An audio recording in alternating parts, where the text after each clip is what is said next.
시원해. 성도들과 천사들은 주의 이름 높이네. 왕의 왕이 되신 주께 면류관을 드리세.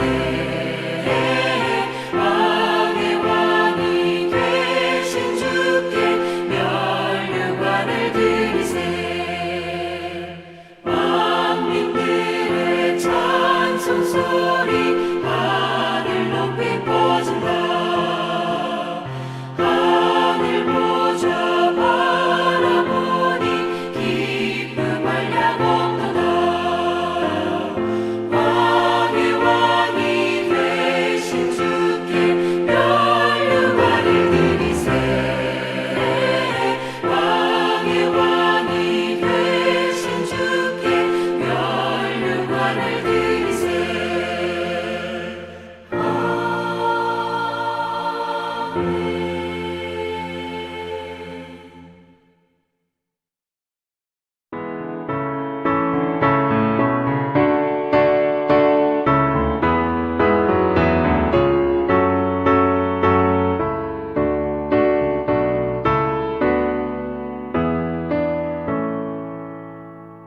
큰 영화로신 주 이곳에 오셔서 이 모인 자들로 주 백성 삼으사 그 중에 항상 계시고 그 중에 항상 계시고 큰 영광 나타내소서.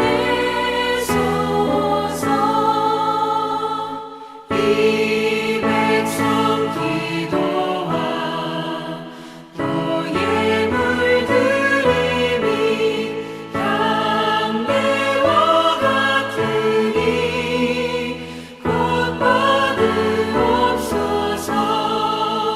주 예수 크신 복음을 주 예수 크신 복음을 만 백성 듣게 하소서.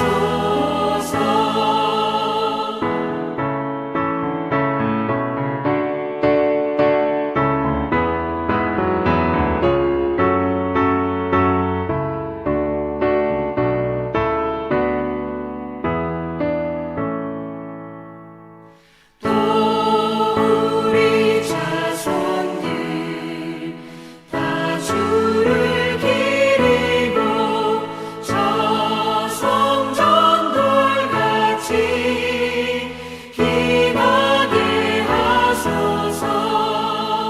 주 구원하신 능력을 주 구원하신 능력을 늘 끝날까지 주소서.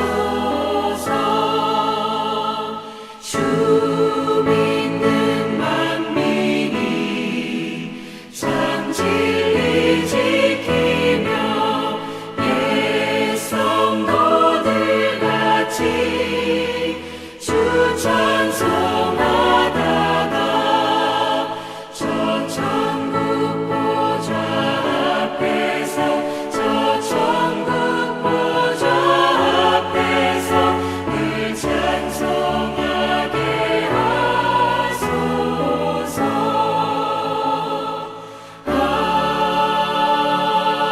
아멘.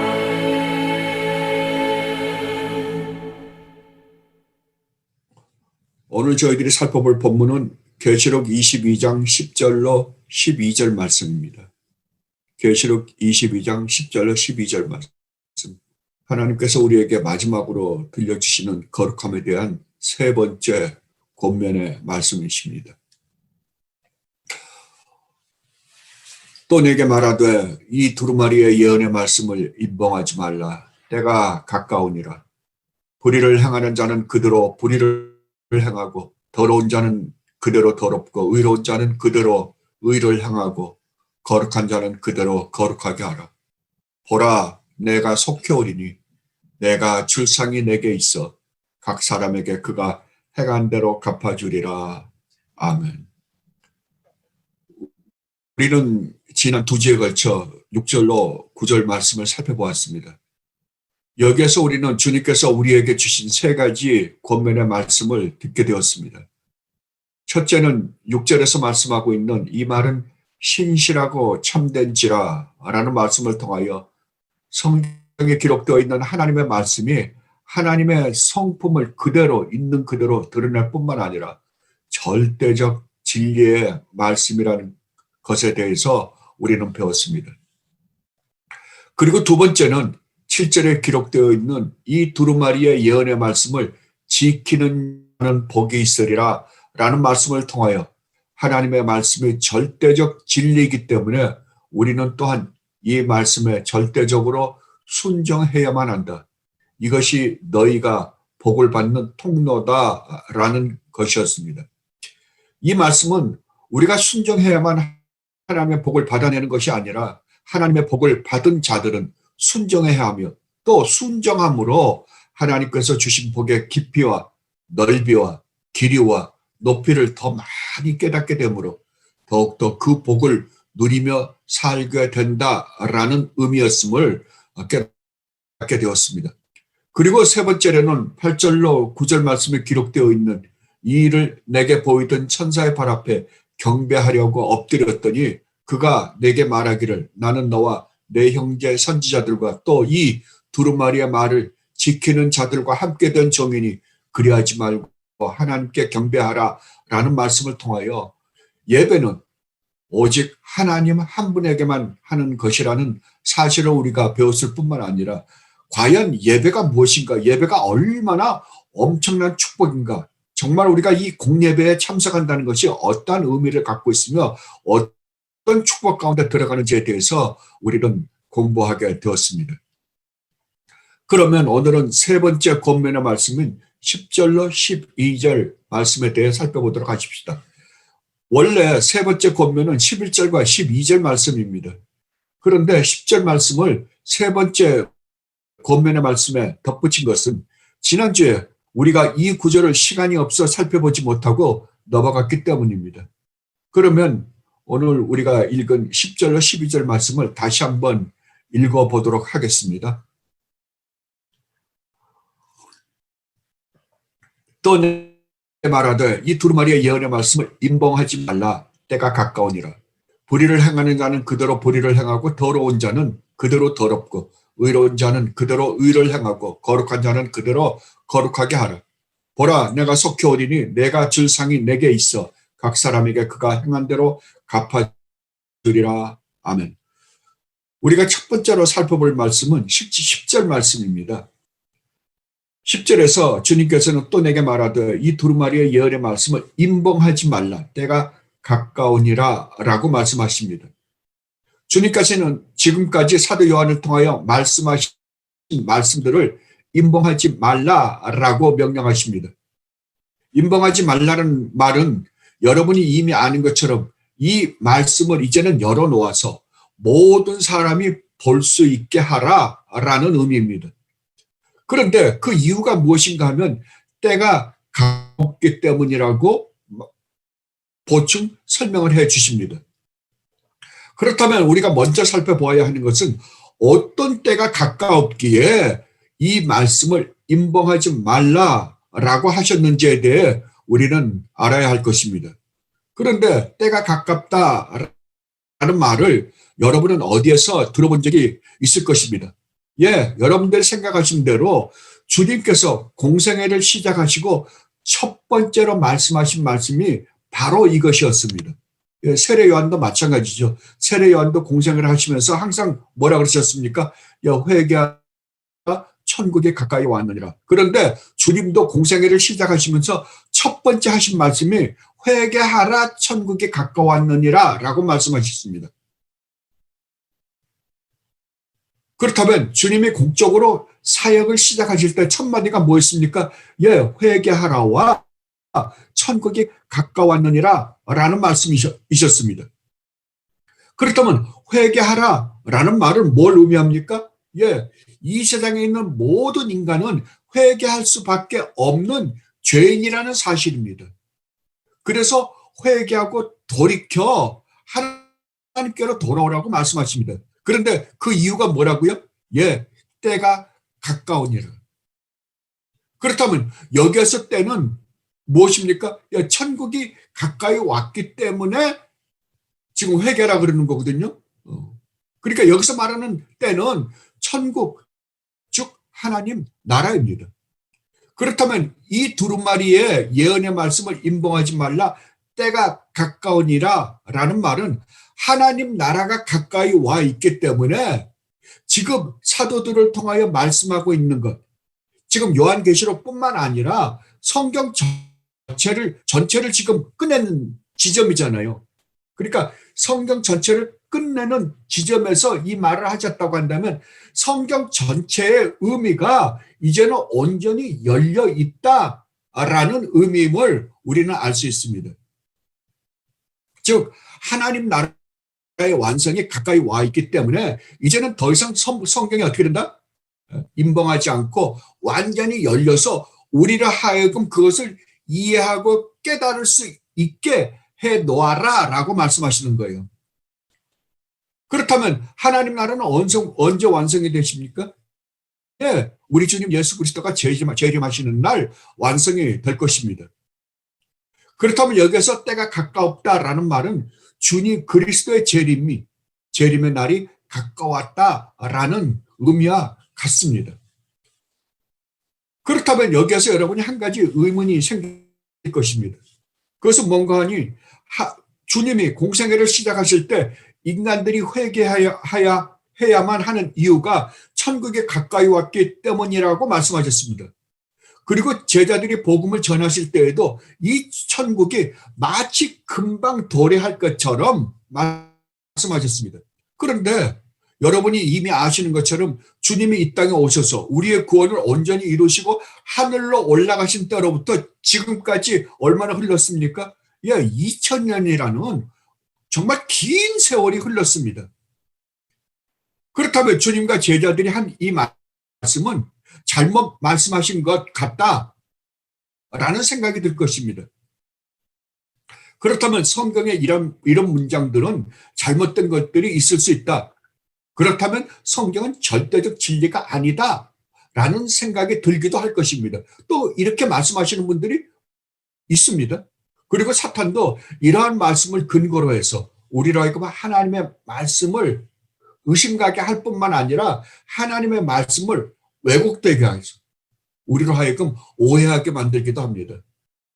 이런 수법을 사탄은 아담과 하와에게도 사용했던 것을 계속해서 역사를 통하여 하나님의 말씀을 대항할 때 항상 이런 식으로 합니다. 사탄은 절대 하나님 말씀을 읽지 말라, 예배도 드리지 말라, 기도도 하지 말라, 하나님을 섬기지 말라라고 하진 않습니다. 모든 걸 다 하라고 합니다. 그런데 어떻게 하라고요? 살짝 틀어서 틀리게 만들어서 우리로 하여금 이해하게 하고 우리로 하여금 종교 생활을 하게 합니다. 무섭죠. 그렇다면 이런 말씀을 우리는 어떻게 이해해야 올바로 이해할 수 있을까요? 그것에 대한 첫 번째 해답을 우리는 사도 베드로를 통하여 알 수 있습니다. 베드로후서 3장 8절로 9절 말씀입니다. 베드로후서 3장 8절로 9절 말씀. 사랑하는 자들아, 주께는 하루가 1000년 같고 1000년이 하루 같다는 이 한 가지를 잊지 말라.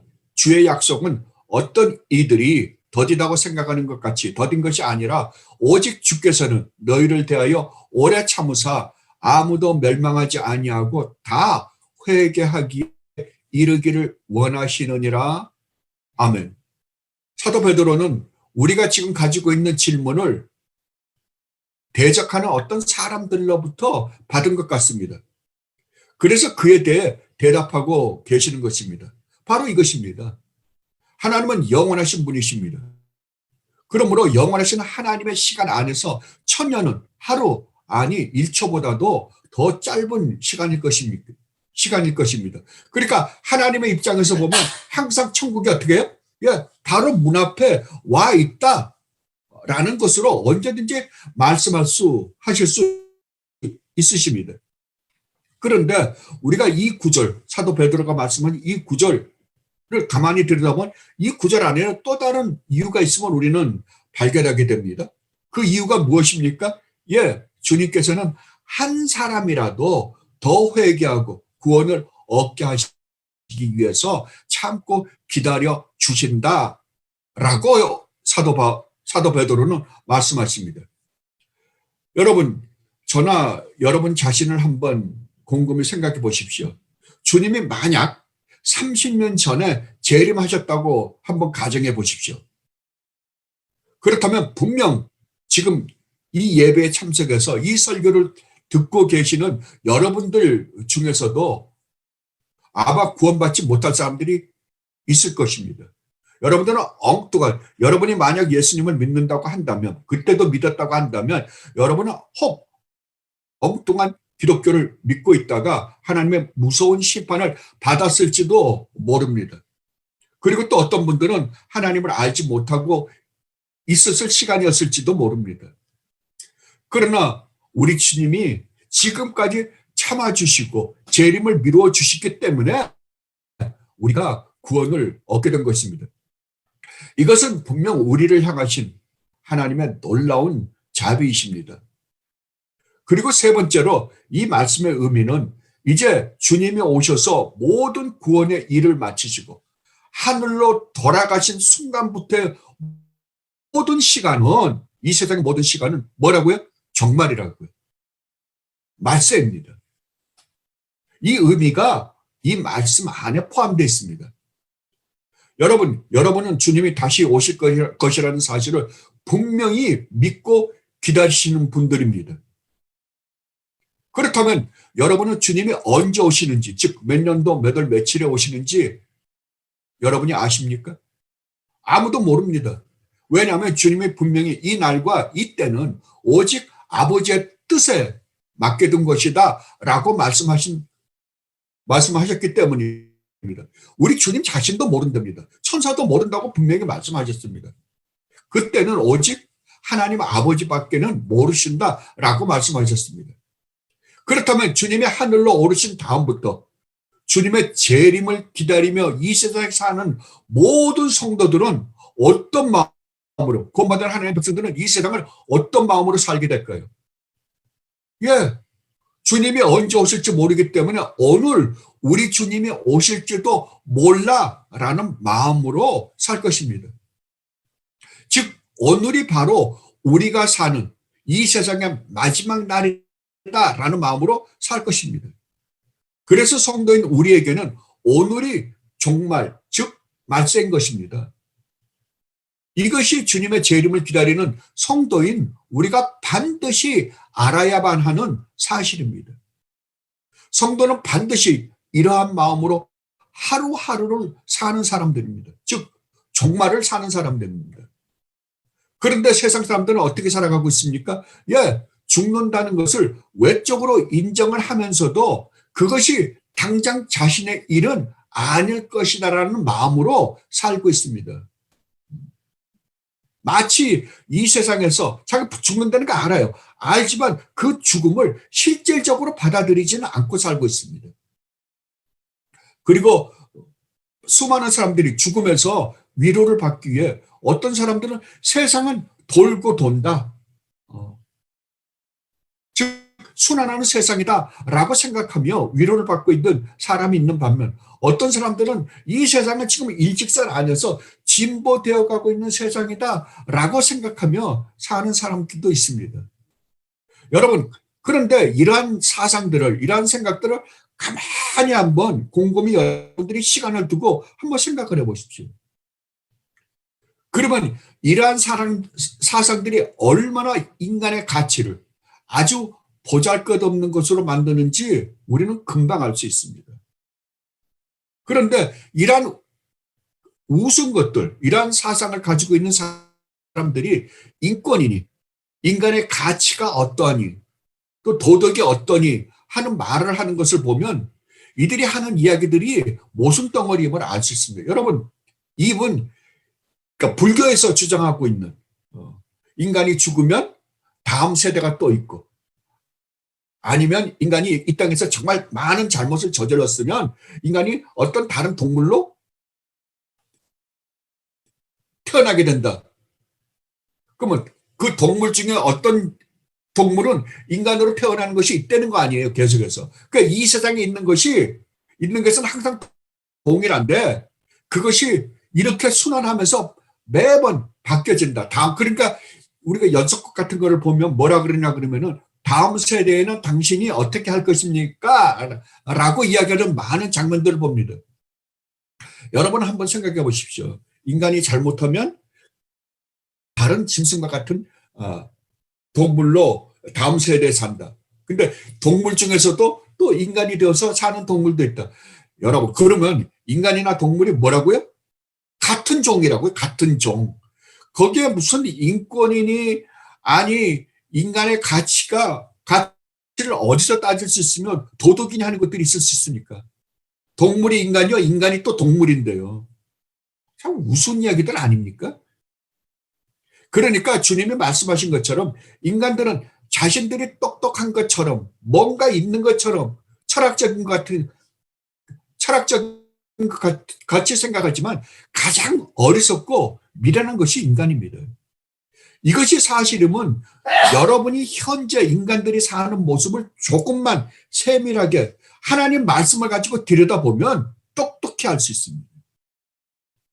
그러니까 여러분들이 이러한 사고를 하는 사람 가운데 살고 있다는 것을 여러분들은 깊이 생각하면서 하나님의 말씀을 대해야 할 것입니다. 그래야지 우리가 세상을 올바로 판단하고 우리가 올바른 삶을 살 수 있습니다. 그러면 이제 임봉하지 말라라는 말씀에 대해 살펴보도록 하십시다. 임봉하지 말라라는 말을 들으면 여러분 어떤 느낌이 드십니까? 이제 하나님께서는 우리에게 감춰 놓으신 것이 아무것도 없다라는 생각이 들 것입니다.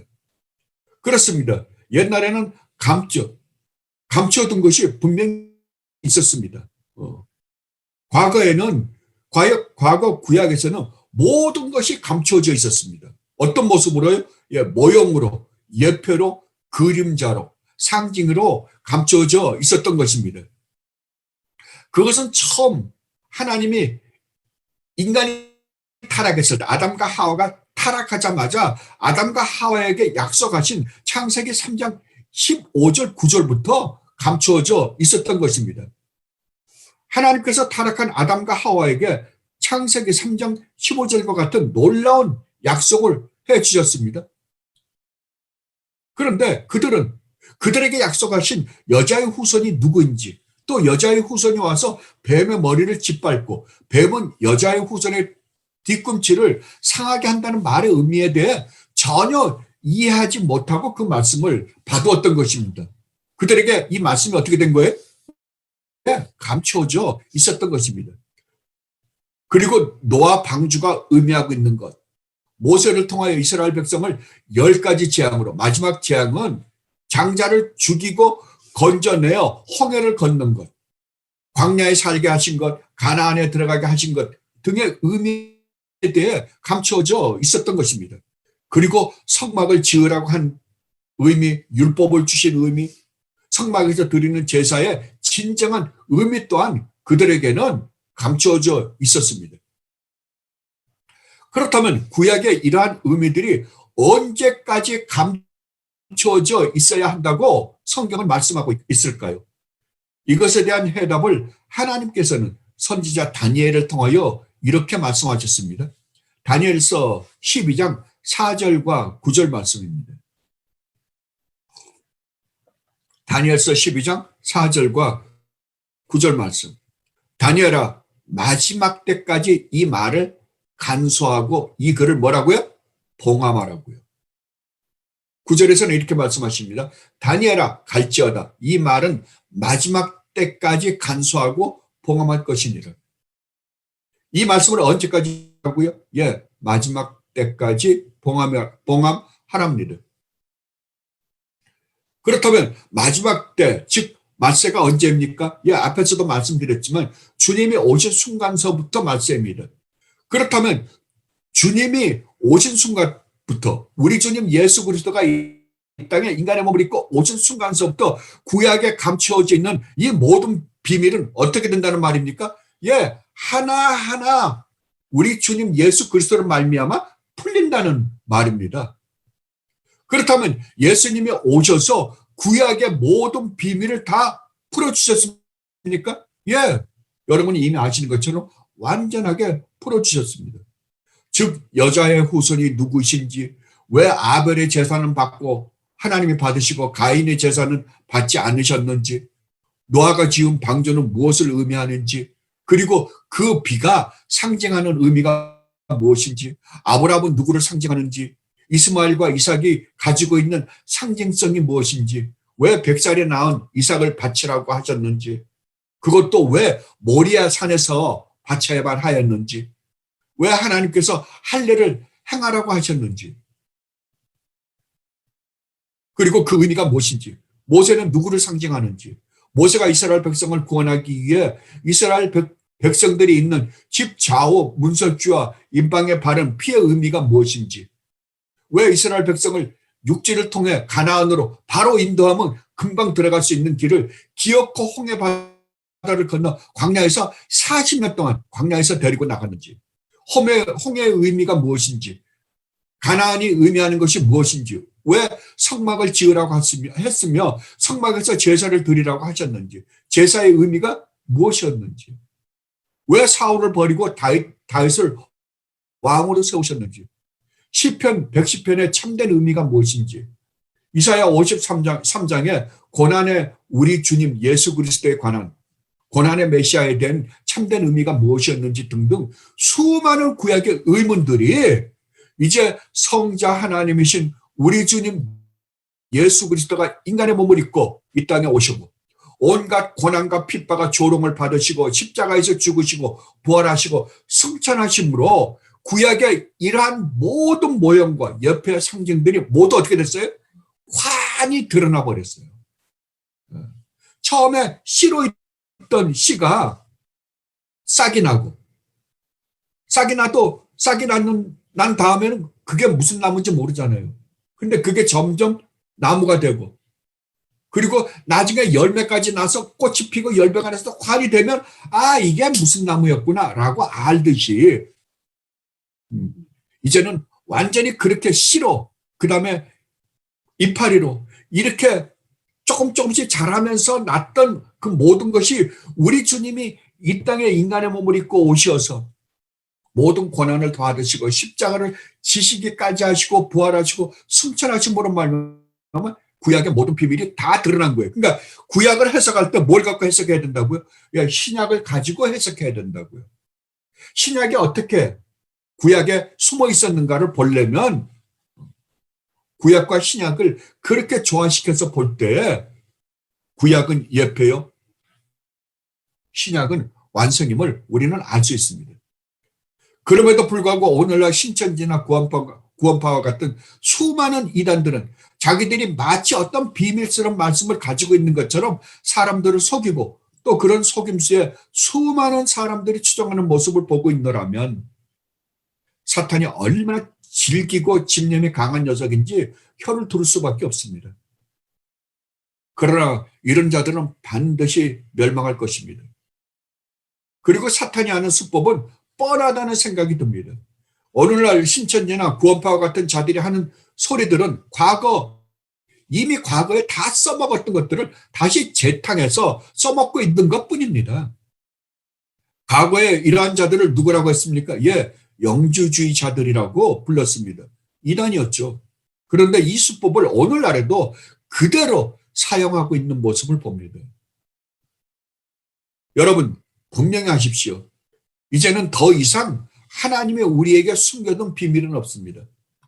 성자 하나님이신 우리 주님 예수 그리스도가 이 땅에 오셔서 율법을 온전히 이루시고 십자가에서 죽으심으로 말미암아 우리의 모든 죄를 용서받게 하시고 부활하심으로 우리를 의롭다 칭함받게 하시고 하늘에 올라가심으로 우리로 하여금 하나님과 화해시킴으로 우리가 하나님을 뭐라고 불러요? 이제는 아빠, 아버지라고 부르게 하심으로 우리의 구원을 온전히 이루심으로 이제 우리와 사이에는 더 이상 비밀이 없게 하셨습니다.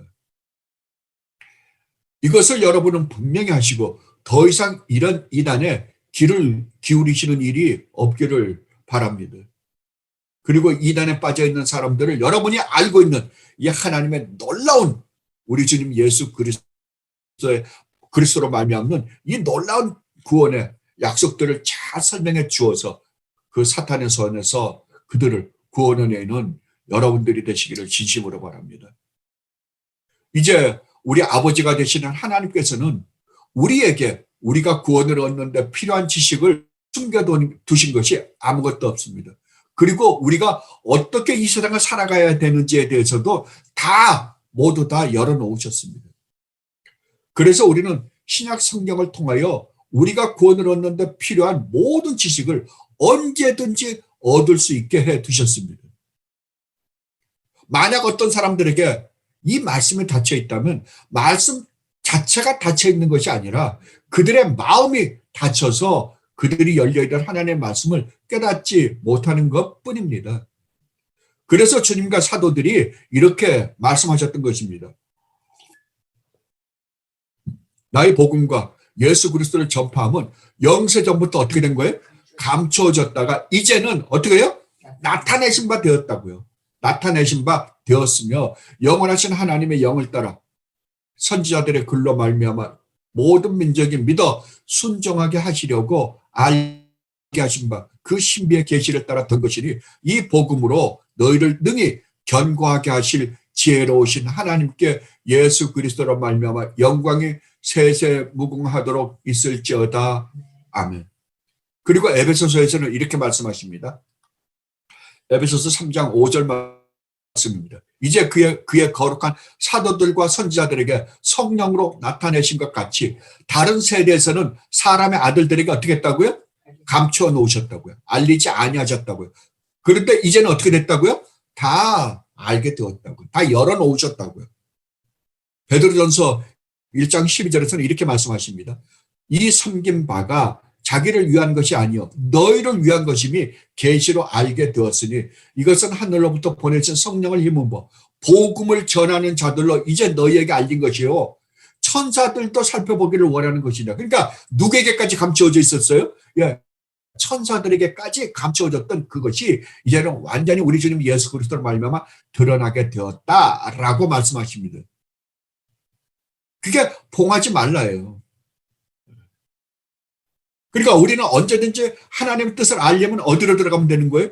하나님 말씀 안으로 들어가면 하나님의 뜻을 우리는 알 수 있습니다. 이제 하나님의 우리에게 우리의 구원을 얻는 데 필요한 모든 지식은 환히 열려져 있습니다. 여러분이 성경을 읽으면 그 안에 모든 지식의 풍성함을 여러분은 언제든지 찾을 수 있습니다.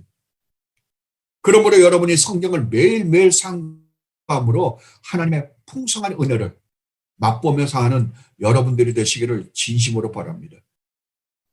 그렇다면 이제 11절 말씀을 살펴보십시다. 이 11절 말씀은 굉장히 난해한 문장입니다. 그러나 아무리 난해한 것이라고 하더라도 하나님이 우리에게 기록해 주신 이상 우리는 그 은혜에 대해 조심스럽고 두려운 마음으로 살펴보아야 할 것입니다. 11절 말씀을 다시 한번 읽어보십시다.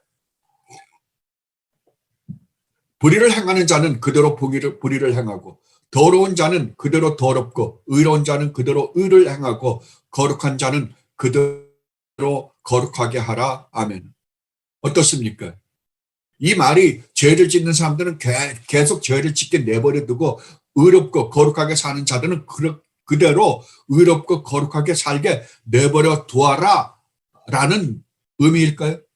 만약 그렇다면 하나님께서는 왜 우리에게 죄 가운데 살고 있는 사람들에게 복음을 전하고 그들을 위해 기도하라고 했을까요?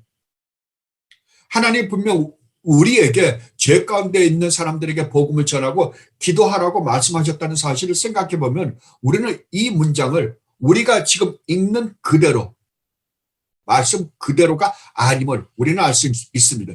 이 안에는 그 어떤 의미가 담겨 있다는 사실을 우리는 깨닫게 됩니다. 그래서 저는 조금 전에 이 문장을 해석하는 데 있어서 어려움이 있을 수 있다고 말씀드렸던 것입니다. 이 말씀을 해석하는 데 있어서 어려움이 있다는 말은 여러 가지 해석들이 있을 수 있다라는 의미이기도 합니다. 그렇다면 제가 해석하고자 하는 것과 다른 해석들이 어떠한 다른 해석들이 있는지 먼저 살펴보도록 하겠습니다. 어떤 사람들이 이렇게 주장합니다. 이 말은 인간이 자유의지를 가지고 있기 때문에 회개할 기회가 항상 있으므로 이것은 결정론적인 표현이 아니다라고 말씀하시는 분들이 계십니다. 그러나 이것은 있는 그대로 우리가 읽어서는 안 된다. 이거는 결정된 게 아니다라고 말씀하십니다. 또 어떤 사람들은 이 말은 단순히 악인이 다시는 하나님께 순종하라는 권면을 받지 않는다는 것을 의미한다라고 말씀하시는 것이 있습니다. 분들이 있습니다. 그러나 이렇게 해석하게 되면 우리가 기도할 필요도 없고 우리가 전도할 필요도 없게 됩니다. 그러니까 말이 안 되는 거죠, 좀 해석이. 그리고 세 번째는 요한에게는 끝이 너무 가까워서 지금 당장 주님이 올 것처럼 알고 계셨기 때문에 성품이나 습관을 바꿀 시간이 더 이상 없었다라고 이해하시는 분들이 있습니다. 그럼 우리가 그냥 생각만 해도 조금 말이 안 된다라는 생각이 듭니다. 그리고 또 어떤 분들은 요한이 이런 말씀을 한 것은 인간은 본질적 성품이 변하지 않는다라는 것을 가리킨다고 말씀을 하십니다. 그런데 우리가 참 이러한 것을 따르기는 이 본문에 이 말씀하고 있는 그 말씀과 좀 맞지 않는다. 그런 의미는 아닐 것이다 라는 생각이 듭니다. 그렇다면 이제 이 문장이 의미하는 바가 무엇인지에 대해서 한번 살펴보십시다. 그런데 우리가 먼저 전제하는 것이 있습니다. 그것은 사도 요한이 이 편지를 누구에게 쓴 것이냐 하는 것입니다. 누구에게 썼습니까? 예, 7교회에 썼습니다. 만약에 7교회에 썼다고 한다면 이 말씀, 지금 11절 이 말씀을 누구에게 하시는 말씀이에요? 예, 교회에게 하시는 말씀입니다. 그렇다면 교회는 무엇입니까? 예, 구원받은 하나님의 백성들의 공동체입니다.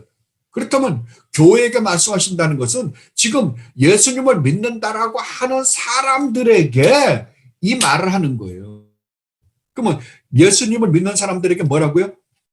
죄를 짓는 자는 그대로 죄를 짓게 내버려 두고 그 다음에 거룩하고 의롭게 사는 자들은 거룩하고 의롭게 살라라고 말했다는 거예요. 그죠? 그렇다면 교회 안에 거룩하고 의롭게 사는 자가 있는 반면에 또 교회 안에 누가 있다는 거예요? 예, 계속해서 죄를 짓고 사는 자들이 있다는 거예요.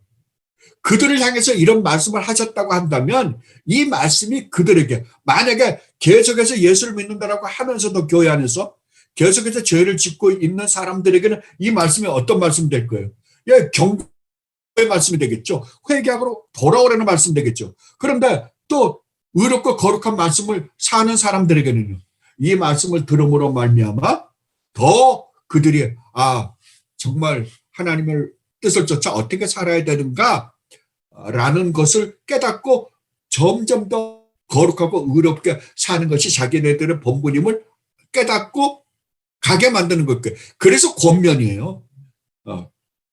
경고와 우리에게 주는 어떠한 의미를 지금 담고 있는 말씀이라는 거죠.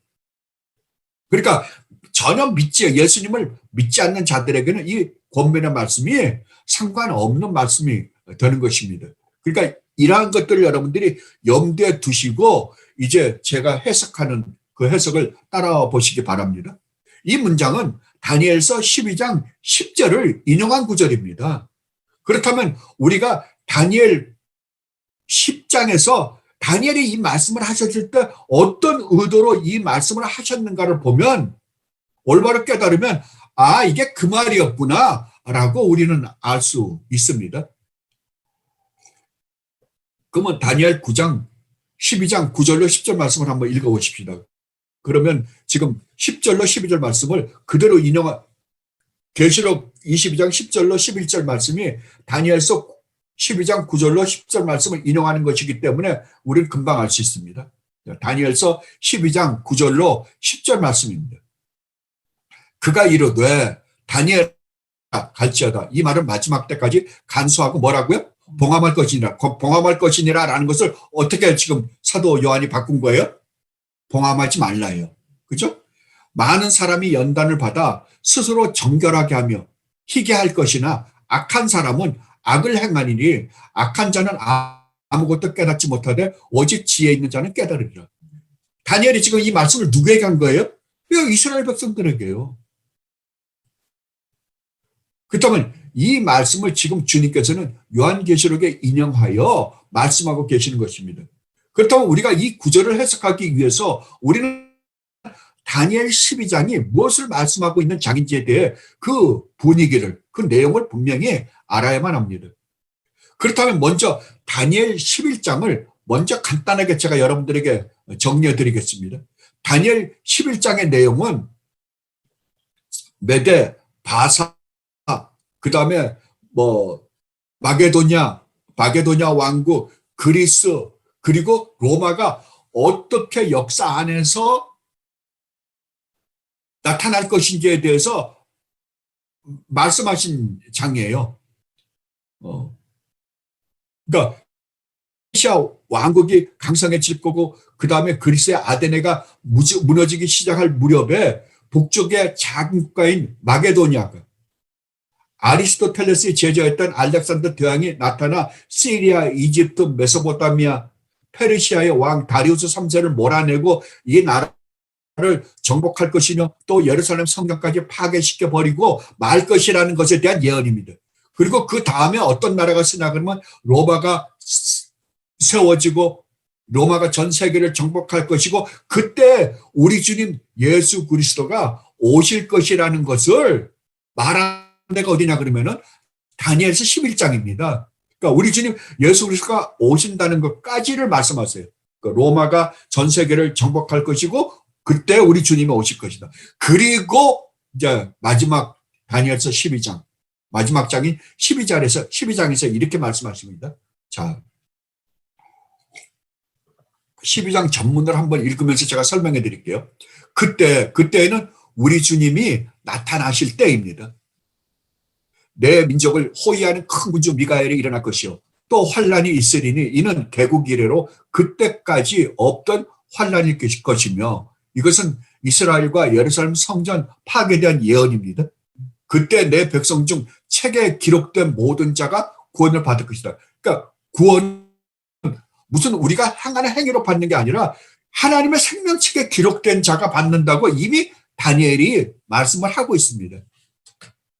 땅의 티끌 가운데에서 자는 자 중에서 많은 사람이 깨어나 영생을 받는 자도 있겠고 수치를 당하여서 영원히 부끄러움을 당할 자도 있을 것이며 지금 누구 안에 있다는 거예요? 이스라엘 안에 하나님의 생명책에 기록된 자가 구원받을 자도 있겠지만 영원히 부끄러움을 당할 자도 이스라엘 안에 있을 것이다 라는 거예요. 지혜 있는 자는 궁창의 빛과 같이 빛날 것이며 많은 사람을 옳은 대로 돌아오게 한 자는 별과 같이 영원토록 빛나리라. 그러니까 복음을 전해서 사람들로 하여금 하나님 앞으로 돌아오게 하는 자들은 복되다라고 말씀하십니다. 다니엘아, 이 마지막 때가 이 말을 간수하고 이 글을 봉함하라. 언제까지라고 이게 우리 주님이 오실 때까지. 그때가 다니엘이 말하는 마지막 때라는 거예요. 많은 사람이 빨리 왕래하며 지식이 더하리라.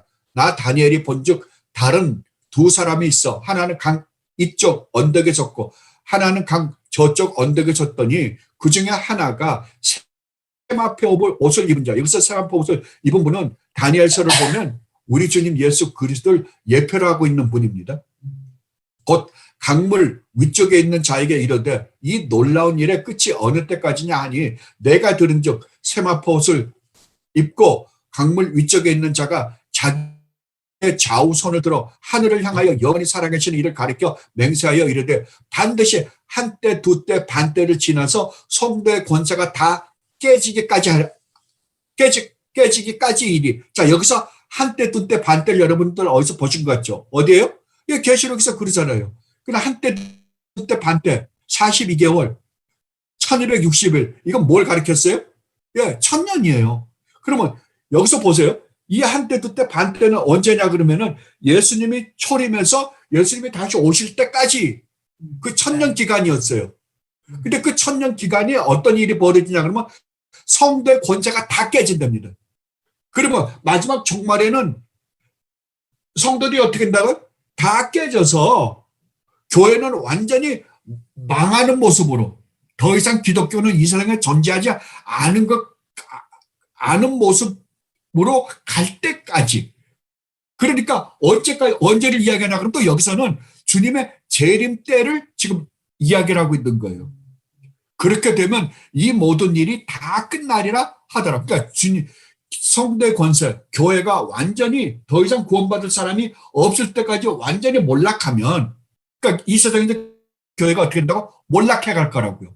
여러분들이 지금도 실제로 보면 수많은 교회가 있지만 진짜 참 목자들과 참 교회와 참 성도들은 눈을 씻고 찾으려 찾아보기 힘든 세상이 되어버렸어요. 왜냐하면 하나님 말씀을 올바로 전파되는 자가 없으니까 하나님 말씀을 올바로 받는 자도 거의 없죠. 완전히 기독교는 변질된 기독교가 되어버렸잖아요. 이런 모습이 어떻게 된다고? 사탄이 점점 더 교회를 파괴시켜서 주님이 오시는 그때에는 거의 이 세상에 참 교회를 찾아보기 어려운 순간이 올 것이다. 그러니까 주님도 그렇게 말씀하시잖아요. 마지막 때 어떤 일이 있다고요? 너희들이 참 성도를 보겠느냐? 참 믿음을 보겠느냐? 라고 말씀하셨다고요. 그렇게 되면 이 모든 일이 다 끝나리라 하더라. 내가 듣고 깨닫지 못한지라. 그렇죠. 다니엘은 이해 못했다는 거 아니에요. 내가 이르되 내 주여 이 모든 일의 결국이 어떠하겠나이까 하니 그가 이르되 다니엘아 갈지어다. 이 말은 마지막 때까지 간수하고 봉함할 것임이니라. 많은 사람이 연단을 받아 스스로 정결하게 하며 희귀할 것이나 악한 사람은 악을 행하리니 악한 자는 아무것도 깨닫지 못하되 오직 지혜 있는 자는 깨달으리라. 이게 어디에서 일어나고 있다고요? 교회 안에서 일어날 거라고. 교회 안에서. 매일 드리는 제사를 폐하며 멸망하게 할 가증한 것을 세울 때부터. 성전 멸망에 대한 예언이죠. 마태복음 24장을 보면 제자들이 주님 성전이 얼마나 아름답습니까? 그러니까 주님 뭐라고 하셨어요? 돌 하나도 돌 위에 남지 않고 깨어질 것이다. 그리고 거기에 뭐가 세워진다고요? 멸망에 가증한 것이 세워진다. 그때가 언제라고요? 말세다라고 말씀하셨어요. 그러니까 멸망에 가증한 것이 거룩한 성전의 선 것을 보거든. 그때부터 어떤 때라고요? 말세라고요. 그때부터 1290일을 지낼 것이요. 계시록에서 뭐라 그래요? 1260일이라 그러죠. 여기는 1290일이라 그러죠. 기다려서 1335일까지 이르는 그 사람은 복이 있으리라. 너는 가서 마지막을 기다리라. 이는 내가 평안히 쉬다가 끝날에는 내 몫을 누릴 것입니다. 그러니까 다니엘서 12장에는, 그러니까 다니엘서 11장에서는 메데, 바사, 무슨 메소포타미아, 그리스, 그 다음에 로마 왕국이 세워지고 주님이 오실 때까지 이야기를 한 반면에 12장에서는 뭐냐면 주님이 오시고서 주님이 다시 오실 때까지 이 교회 안에서 어떠한 일이 벌어지며 교회는 어떠한 모습으로 주님을 맡게 될 것인가에 대해서 자세하게 설명하는 모습을 우리는 12장에서 발견할 수 있습니다. 그러니까 이 말씀은 주님이 처음 오실 때와 그리고 천년 왕국을 지나 주님의 재림 때까지를 모두 포함해서 그 안에서 일어나고 있는 일, 즉 이스라엘 멸망과 성전의 파괴, 교회 안에서 어떤 일이 벌어질지에 대해 예언하고 있는 문장입니다. 아주 광대한 역사를 포함하고 있는 문장이죠. 그러니까 오늘 본문 11절 말씀, 불의를 행하는 자는 그대로 불의를 행하고 더러운 자는 그대로 더럽고 의로운 자는 그대로 의를 행하고 거룩한 자는 그대로 거룩하게 하라라는 말씀은 악을 행하는 자는 계속해서 악을 행하게 내버려 두고 거룩하고 의로운 삶을 사는 자들은 그대로 거룩하고 의롭고 거룩한 삶을 살게 놔두라라는 말이 아니라는 사실을 우리는 알 수 있습니다. 이 말씀은 교회 안에 있지만 참 구원을 받지 못한 자에게는 회개하여 돌아오라는 메시지요. 구원을 받은 성도들 그리고 하나님의 말씀을 쫓아서 거룩하고 의롭게 사는 자들은 하나님의 이 말씀을 말씀을 듣고 경고를 받아 자신이 지금 어떻게 살고 있는지를 매일 점검하면서 살아가라라는 의미인 것입니다. 그래서 그레고리 빌 교수가 이렇게 이 문장을 해석하셨습니다. 마지막 때에 언약 공동체 안에 있는 가짜 지체들은 예언의 성취의 시작을 이해하지 못하고 하나님의 법에 계속 불순종하지만 경건한 자는 통찰력을 얻고 주위에서 일어나는 예언의 성취의 시작을 식별할 수 있을 것이다 라는 의미이다. 이러한 표현은 하나님의 말씀하지 않던 말씀에 순종하지 않던 이스라엘 백성들에게 항상 있어 왔던, 항상 하나님이 말씀하셨던 말씀의 패턴이었습니다.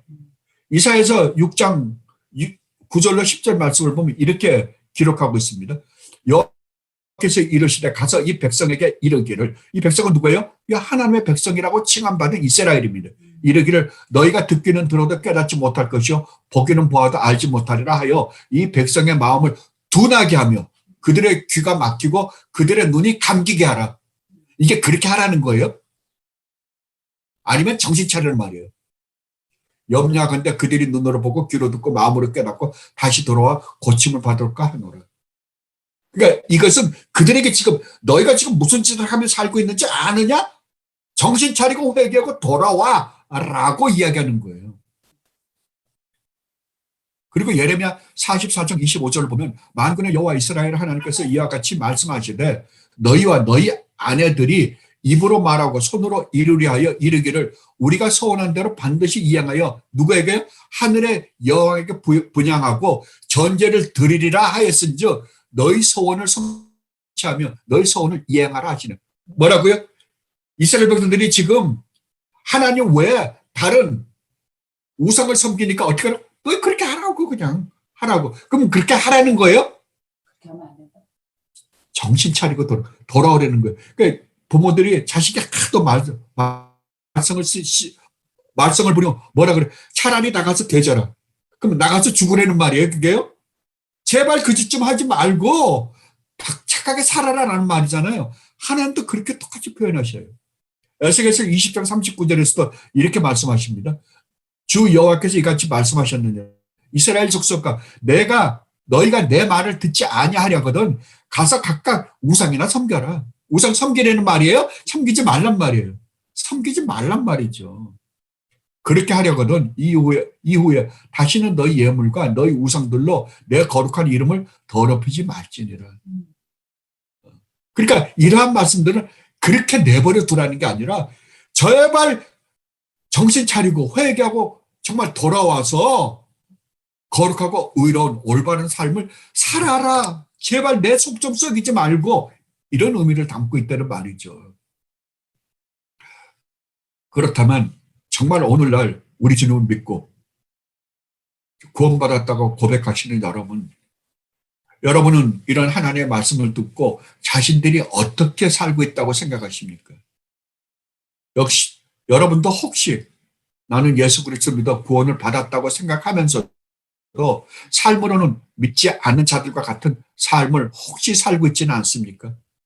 여러분들은 이 하나님의 경고의 말씀을 자신을 돌아보는 시간으로 가지시기를 진심으로 바랍니다. 나는 정말 하나님의 말씀, 이런 경고의 말씀에 나는 어떻게 반응하고 있는가? 여러분들이 만약 진실된 성도라고 한다면 여러분은 정말 이 세상을 설렁설렁 살 수는 없는 사람들입니다. 제가 항상 말씀드리지만 여러분은 여러분의 전 삶을 이제 이 세상에 인간의 몸 입고 오셔서 십자가를 지시기까지 하시고 우리를 구원하신 우리 주님 예수 그리스도, 하나님이신 우리 주님 예수 그리스도를 위하여 살아야만 하는 사람들입니다. 그러니까 정말 그렇게 이런 말씀을, 하나님이 경고하시는 이런 말씀을 듣고 내 삶을 돌아보고 정말 이렇게 살아야 되는데도 불구하고 살지 못했다면 회개하고 돌이켜 반드시 살아야만 합니다. 그리고 주님께서 오늘 본문 12절을 통하여 이렇게 말씀하십니다. 보라 내가 속히 오리니 내가 줄 상이 내게 있어 각 사람에게 그가 행한 대로 갚아주리라. 여기서 말하는 상이 무엇인지 알려면 이 말씀은 이사야서 40장 10절 말씀을 인용한 것입니다. 그러니까 우리가 이사야서 40장 10절 말씀을 보면 여기에서 말하는 상이 무엇인지에 대해서 우리는 알게 됩니다. 자, 그렇다면 40장 1절로 11절 말씀 전체를 한번 읽어보도록 하겠습니다. 그러면 여기서 말하는 상이 과연 무엇인지. 그러니까 오늘날은 상, 그러니까 하나님 나라 가면 우리가 구원을 받았는데 하나님 나라 가면 무슨 상이 있을 거라고 하는데 성경에서 말하는 상이 과연 그러한 건가? 이사야서 40장 1절로 11절 말씀입니다. 너희야 하나님이 이르시되 너희는 위로하라. 내 백성을 위로하라. 너희는 하나님의 마음에 닿도록 말하며 그것에게 외치라. 그 노역의 때가 끝났고, 노역이는 뭐예요? 노예의 때가 끝났다는 거 아니에요? 그 죄악이 사함을 받았느니라. 그의 모든 죄로 말미암아 여호와의 손에서 벌을 배나 받았느니라. 그러니까 우리가 죄를 지었지만 여호와의 손에서 벌을 배나 받았기 때문에 우리는 죄 사함을 받았다는 거예요. 그러니까 누구를 상징하는 거겠어요? 그러니까 우리 주님 예수 그리스도로 말미암아 우리가 죄 사함을 받은 것에 대한 이야기입니다. 할지니라 하시니라. 외치는 자의 소리여 이르되 너희는 광야에서 여호와의 길을 예비하라. 사막에서 우리 하나님의 대도를 평탄하게 하라. 이것은 신약 복음서에서 세례 요한에 대해서 설명할 때 계속해서 하시는 말씀이죠. 골짜기마다 도도해지며 산마다 언덕마다 낮아지며 고르지 아니한 곳이 평탄하게 되며 험한 곳이 평지가 될 것이며 여호와의 영광이 나타나고 모든 육체가 그것을 함께 보리라. 이것은 주님의 나타나심입니다. 그러니까 세례 요한에 대한 예언과 함께 세례 요한 다음에 우리 주님이 이 세상에 나타날 것임을 지금 선지자 이사야는 예언하고 있는 것입니다. 이는 여호와의 입이 말씀하셨느니라. 말하는 자의 소리여 이르되 외치라. 대답하되 내가 무엇이라 외치리이까 하니 이르되 모든 육체는 풀이여 그의 모든 아름다움은 들의 꽃과 같으니 푸른 마르고 꽃이 시들면 하나님의 기운이 그 위에 불미라. 이 백성은 실로 풀이로다. 푸른 마르고 꽃은 시드나 우리 하나님의 말씀은 영원히 서리라 하라. 아름다운 소식을 시온에 전하는 자여 너는 높은 산에 오르라. 아름다운 소식을 예루살렘에 전하는 자여 너는 힘써 소리를 높이라. 두려워하지 말고 소리를 높여 유다의 성읍들에게 이르기를 너희의 하나님을 보라 하라. 보라 주 여호와께서 장차 강한 자로 임하실 것이요. 뭐라고 누가 임하신다고요? 여호와 하나님이 임하신답니다. 친히 그의 팔로 다스릴 것이라. 누구세요? 우리 주님 예수 그리스도이십니다. 보라 상급이 그에게 있고 보응이 그의 앞에 있으며 그는 목자같이 양떼를 먹이시며 어린 양을 그 팔로 모아 품에 안으시고 젖먹이는 암컷들을 온순히 인도하시리로다. 아멘. 그러니까 우리 주님이 오셔서 우리의 죄를 사해 주시고 그 상급이 누구에게 있다고요? 우리 주님에게 있다고요. 어떤 상급이요? 구원의 상급이요. 구원의 상급이 우리 주님에 있고 그리고 또 행함으로 그들이 심판을 받으리라. 보응을 받는다는 게 뭐예요? 심판을 받는다. 행한 대로 심판을 받는 게 보응이잖아요. 예. 그것을 지금 사도 요한이 인용해서 이 말씀을 인용해서 하고 있는 거예요. 그렇다면 여기서 하나님은 우리에게 우리 주님 예수 그리스도를 통하여 우리에게 주시겠다는 상이 무엇이에요? 예, 우리 주님 예수 그리스도로 말미암아 우리에게 주어질 영원한 구원입니다. 이 구원을 누가 주신다고요? 예, 우리 주님 예수 그리스도가 주십니다. 이 축복을 받은 사람들이 누구라고요? 예, 예수 그리스도를 진실되게 믿고 있는 여러분과 저입니다. 그런데 마지막으로 또 뭐라고 권면하십니까? 각 사람에게 그가 행한 대로 갚아주리라. 다른 말로 하면 이사야서 표현대로 하면 보응이 그의 앞에 있다라는 말입니다. 그렇다면 이 말씀이 구원은 우리의 행함에 의하여 결정된다는 말입니까? 아닙니다. 절대 아닙니다. 구원은 전적으로 하나님의 베푸시는 은혜로 말미암는 믿음으로 받습니다. 이것은 요한계시록에서도 계속 말씀하십니다. 요한계시록 7장 14절에서는 이렇게 말씀하십니다. 내가 말하기를 내 주여 당신이 아시니이다 하니 그가 나에게 이르되 이는 큰 환난에서 나오는 자들인데 어린 양의 피에 그 옷을 씻어 희게 하였느니라. 19장에서는 이렇게 말씀하십니다. 그에게 빛나고 깨끗한 세마포 옷을 입도록 허락하셨으니 빛나고 깨끗한 세마포 옷은 어떻게 입었어요? 어린 양의 피에 그 옷을 씻어 입은 옷이에요. 그죠?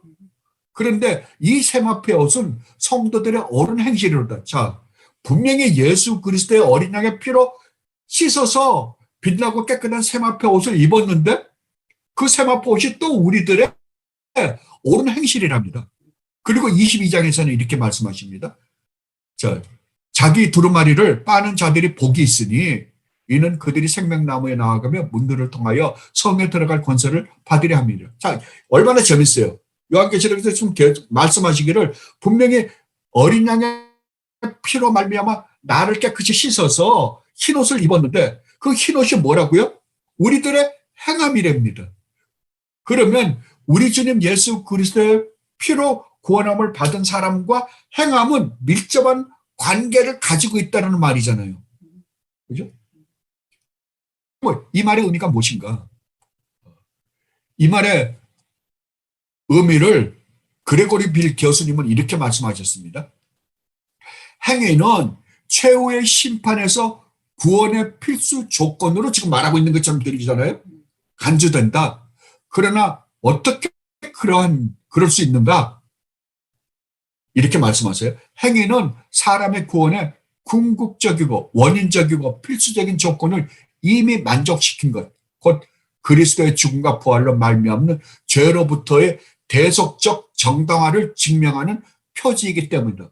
이걸 다른 말로 하면 무슨 말인 거 아니? 구원을 받았다라는 증거가 뭐라고요? 삶이라고요. 행위라고요. 그러니까 아까 예수 그리스도 어린 양의 피로 말미암아 우리가 깨끗함을 얻었는데 그 세마포가 뭐라고요? 성도의 행위라고요. 그러니까 성도의 행위는 무엇으로부터 나오는 거예요?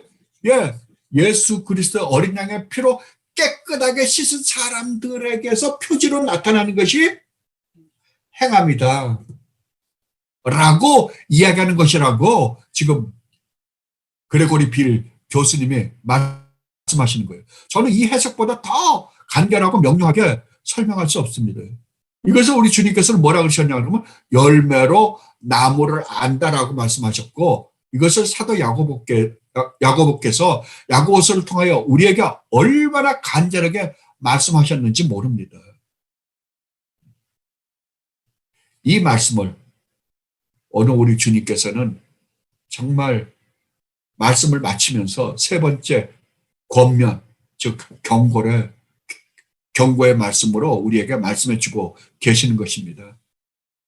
그러니까 여러분들은 이 말씀을 들으시고 정말 내가 우리 주님 예수 그리스도의 그 놀라운 죽으심과 부활로 말미암아 내가 구원을 얻었다라고 한다면 나는 지금 어떻게 살고 있나를 여러분들이 점검해 보심으로 말미암아 좀 하나님께서 원하시는 참 구원을 받은 사람으로서의 삶을 살아가는 여러분들이 되시기를 진심으로 바랍니다.